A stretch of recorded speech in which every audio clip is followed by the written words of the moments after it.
Hi, Raul. Welcome to the Lean Club launch video for the complete guide to finding your next job, a comprehensive guide for frustrated job seekers filled with personal insights and actionable strategies to help you land your next job and succeed at it.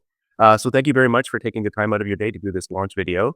I was wondering if you could take a moment just to talk a little bit about yourself, who you are, your professional background, and where you work now, and what this book is about and who it's for. Yeah, thanks for having me, Lane. Appreciate it. My name is Raul Rivero. I live here in Florida.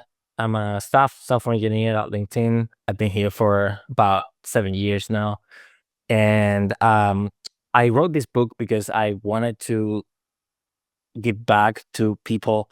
I talk to people, of many different backgrounds and different platforms like mentorship, kind of career coaching, that sort of things. And I wanted to provide some sort of tools and strategies and guides for them to navigate this tough market that we're being in right now.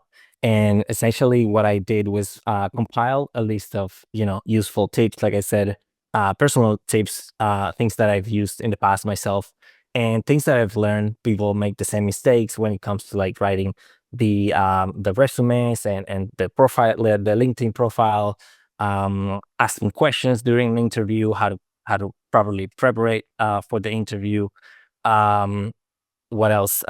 There's a lot of different topics there.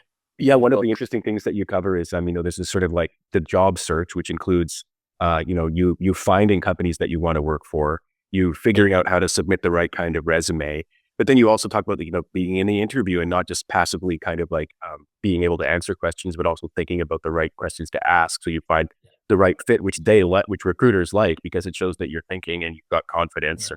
and stuff like that. But also then you talk about what to do after you get the job. And one very interesting thing you talk about, and I can tell just how battle hardened all these lessons are.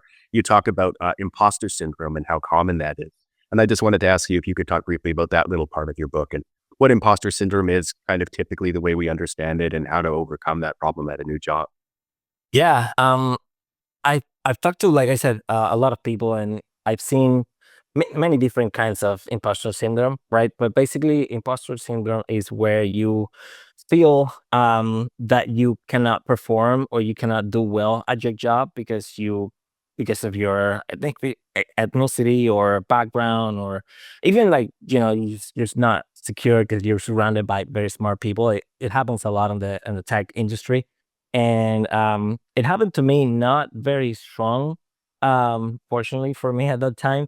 But like, yeah, I could feel it at the beginning. Like, obviously LinkedIn is a very well established tech company, and we hire a lot of smart people. So I felt intimidated at the beginning, and it took me a while to overcome that, and you know understand that everybody's human, and we're all working together. And there's a lot of it helps a lot when your team gives you the support during especially during that first period of time, where 6 months to a year after you start on the job. And people are just generally friendly, at least here at LinkedIn has been my experience. Willing to help you out, no matter what your level or experience or background is. So that's very helpful. It's interesting. You have a very specific piece of advice that you give, which is after you start a new job, you typically don't want to sort of be a burden to anybody. But you had a little rule about like if it's been half an hour that you've been stuck on a problem, it's if you're new, it's totally okay to ask for help for something like that. Yeah, that's something that I also experienced myself. You get this idea where you want to impress your teammates, you want to impress your manager, you want to make put yourself in the best position possible within that first initial period. Give yourself a nice image. But it turns out that if you spend too much time, you're stuck on a problem, and you spend too much time, you're actually slowing down the team and your peers. So you have to find the right balance to when it's okay to ask for help and seek guidance and help. Speaking of seeking guidance, yeah, that reminds me. The last question I wanted to ask you about the book is you talk about mentorship, and the reason I wanted to ask about it is that's something I've completely failed at in my life. I've never asked for mentorship or sort of sought it out, and even when I look back, I can see people kind of reaching out and trying, and I'm just sort of prickly about it, like no way, I don't need help or anything like that. But I review that as a big mistake because it's a conventional thing. It has someone having your back. So I was wondering if you could talk a little bit about how one should go about seeking mentorship if one's just sort of you're a young person, maybe at the beginning of your career at a big company and just wondering how to find your way forward in the next, 10 years of your life. Yeah.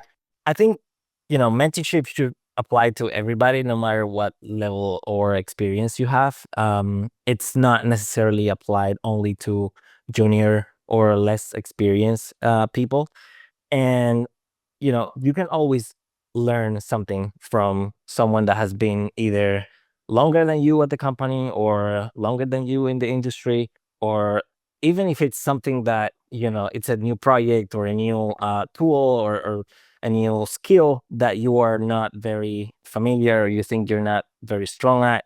And then you're, finding that person that might teach you a thing or two about that specific skill. There's a lot of the spectrum, very wide, and I think it's very helpful. Something I didn't apply myself, like I said at the beginning, was seeking that initial mentorship, and understanding the team dynamics when you're new in a job. There's a lot of factors that come into play, and it's good to have someone already on the team that has, more experience, that can teach you and give you like a kind of like a summary of, what you should do, and depending on your role, what you should be focusing on, your energy, your skills, what you should be doing to succeed at your role in the next first or 2 years at the job. But even like, for career growth in general, it's always helpful. To me, I also made the mistake of only seeking mentorship when I was looking for a promotion. And like right before I was almost ready for the promotion, and I seek mentorship just to fill that gap that I was missing.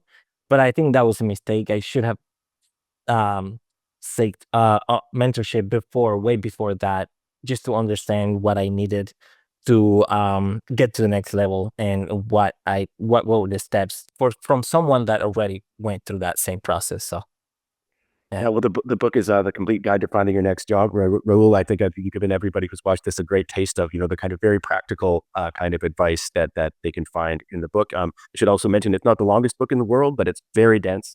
And it's like if you're looking for a job, or you're sort of thinking about it, or just curious about what the state of affairs is now, everything from like navigating, getting through the AIs, kind of checking the resumes before you get through, all the way to what you should do when you're starting your job. It's a great book, and it's just perfect for you. So thank you very much, Raul, for being on the Steampunk Book Launch video. Thank you for having me.